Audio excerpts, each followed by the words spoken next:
இலங்கை கல்வி முறைமை குறித்து பேசும்போது நமது கல்வி அறிவு வீதம், இலவச கல்விக் கொள்கை போன்ற சாதனைகள் பெருமையாக கூறப்படுகின்றன.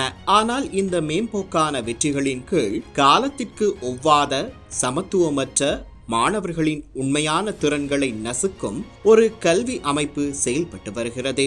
இதனால்தான் இன்று இலங்கைக்கு அமைப்புசார் கல்வி மறுசீரமைப்பு என்பது ஒரு தேர்வாக அல்ல, கட்டாயமாக மாறியுள்ளது. முதலில் பரீட்சை மையப்படுத்தப்பட்ட கல்வி அமைப்பு, 5ஆம் வகுப்பு புலமை பரிசில் தேர்வு, சாதாரண தரம், உயர்தர தேர்வு, இந்த மூன்றே ஒரு மாணவனின் முழு வாழ்க்கையையும் தீர்மானிக்கும் நிலை உள்ளது.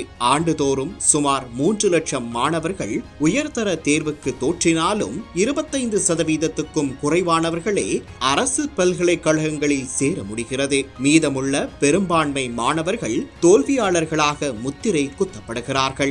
இது மாணவர்களின் திறமையை அழிப்பதோடு மனநலத்தையும் பாதிக்கிறது.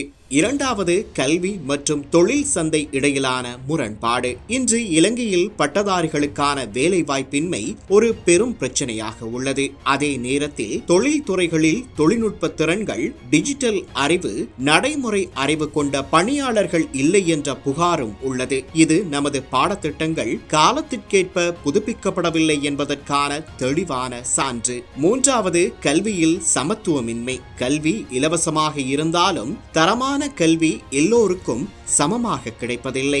நகர்ப்புற பள்ளிகளுக்கும் கிராமப்புறம் மற்றும் மலையக பள்ளிகளுக்கும் இடையிலான இடைவெளி தொடர்ந்து பெருகி வருகிறது. தேசிய மதிப்பீடுகள் மலையக மற்றும் புறக்கணிக்கப்பட்ட பகுதிகளில் தேர்ச்சி விகிதம் குறைவாக இருப்பது கல்வி முறைமை சமூக அநீதியை நீக்காமல் மீண்டும் உருவாக்குகிறது என்பதை காட்டுகிறது.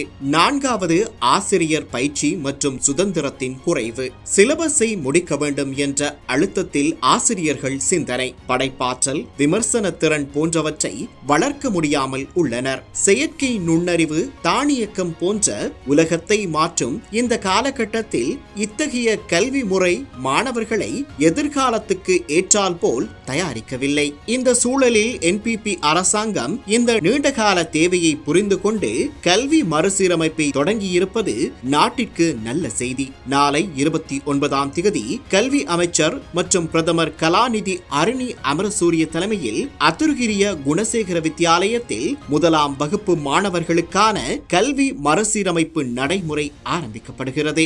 இது ஒரு வரலாற்று சிறப்புமிக்க தொடக்கம். ஆனால் இதற்கு மாறாக முக்கிய எதிர்க்கட்சியான ஐக்கிய மக்கள் சக்தி உள்ளிட்ட எதிர்க்கட்சிகள் இந்த சீரமைப்பின் முக்கியத்துவத்தை புரிந்து கொள்ள தவறியுள்ளது என்பது வருத்தமளிக்கிறது. 6ஆம் வகுப்பு கல்வி மறுசீரமைப்புக்கு எதிராக அவர்கள் நடத்திய தீவிரமான எதிர்மறை பிரச்சாரம் பொதுமக்களின் மனதை விஷமாக்கியது. இந்த சமூகத்தில் உள்ள வலதுசாரி இனவாத சக்திகளின் செயல்பாட்டை ஒத்ததாக இருந்தது.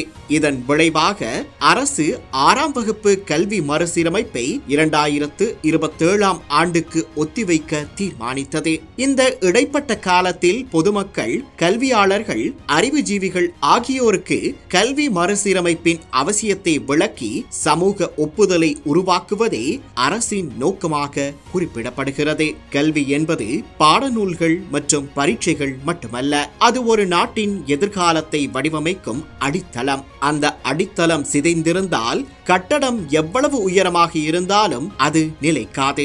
அதனால் இலங்கைக்கு இன்று தேவை அரைமனதோடு அல்ல, முழு தைரியத்தோடு முன்னெடுக்கப்படும் அமைப்புசார் கல்வி மறுசீரமைப்பு.